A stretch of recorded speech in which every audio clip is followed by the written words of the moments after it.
It seems everyone is marketing themselves as a coach these days.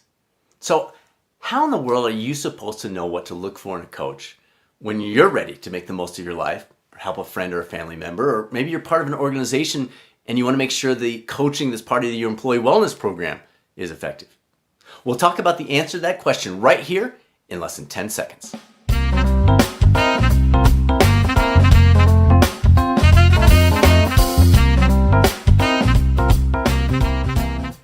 Are you confused by all the people and organizations claiming to provide coaching?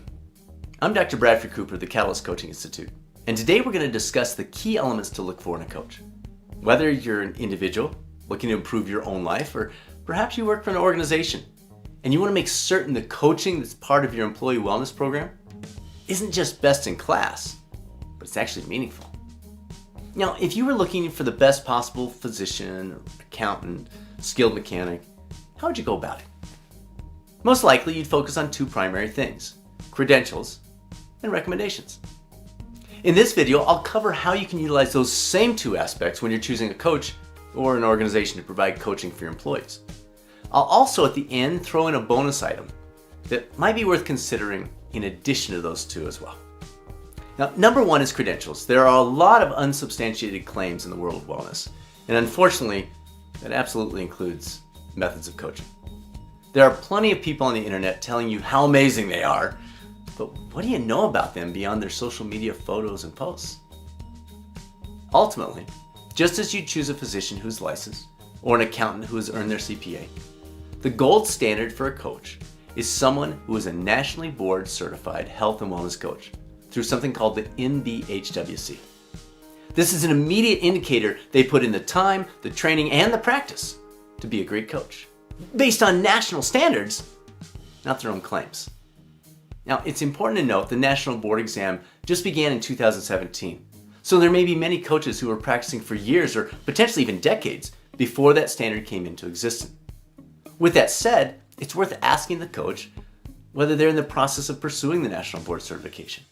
While they may not yet be board certified, such steps indicate they are dedicated to demonstrating their commitment to the profession over the long haul. Now, a couple of potential coaching red flags to bring to your attention. Number one is the supplement coach. Number two is the social media modeling coach. Both may be very well-meaning individuals and truly want to make a difference in the lives of those around them. And it's very possible they started out with one of those routes because they weren't aware a national board certification even existed. And maybe now they're in the process of pursuing that route. So the best thing for you to do is simply ask the question: are you in the process of becoming nationally board certified? If the question results in some kind of a defensive answer like, how dare you, or certain claims that it's just a bunch of red tape, well, then you have the answer whether this person will be a solid coach for you. No. If, on the other hand, they respond with something along the lines of, that's a great question. I actually just learned about the national board exam, and I'm in the process of the training right now. Well, then maybe they would be a good fit if number two is in place. One other note, if the person does include supplements in the process of their coaching, if they're receiving any sort of commission, it's important that is clearly communicated to you, and the coaching should not be influenced by whether or not you choose to purchase the products. A side note for those of you involved with your organization's employee wellness program. While the individuals may be in the process of pursuing a national board, organizations that provide coaching as your partner, they don't have that excuse. If their coaches are not nationally board certified, find a better alternative. You have plenty of legitimate options. Wellness companies who simply hire nice people, put them in a call center, give them a script, well, that's not coaching, even if they might label it as such. You and your team deserve a lot better. So number two is recommendations. What do their clients say? The individual may be a very good coach with strong credentials, but are they a good coach for you? As an individual, ask the potential coach to connect you with a couple of their clients who might be similar to you in terms of background, life circumstances, goals. You get the idea. You're unique. The coach who may be very exceptional with one type of client may not do as well with others. And by the way, you're not asking for an exact match in terms of prior clients to you, but just a connection with somebody kind of like you. And then as an organization, are survey results available to indicate how well the coaches have connected with employees in other organizations? Are you able to try out a sample coaching session to see if the style of coaching will be a good fit for your employee team members? These are important questions. Now, the bonus consideration. Credentials and recommendations are a great place to start.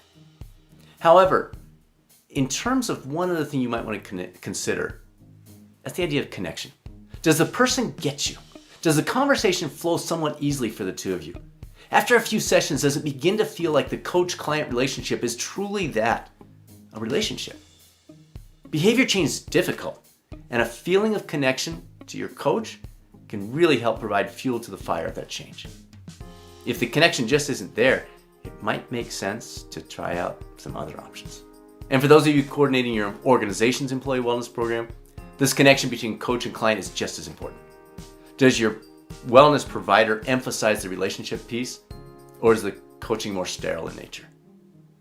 If the connection isn't there, can the employee easily switch over to a different coach?